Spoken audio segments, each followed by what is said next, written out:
If websites keep sending annoying alert on your computer, this one Chrome settings will stop all of them instantly.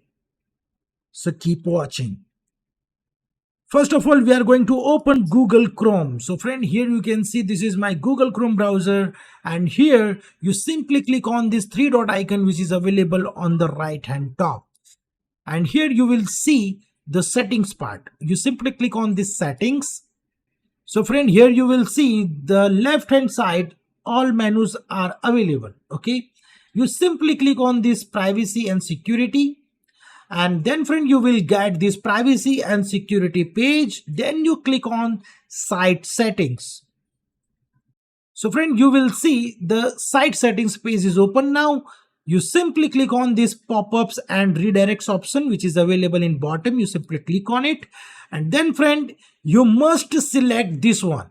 If your browser is already selected this one, then you must select this one, and then boom, your pop-ups will stop automatically.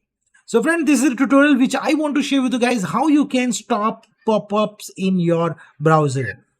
If you like this video, then click on like button and share with your friends and family so they can also learn about these things. And if maybe you have any query or question, you can comment me below, so I will give you the answer.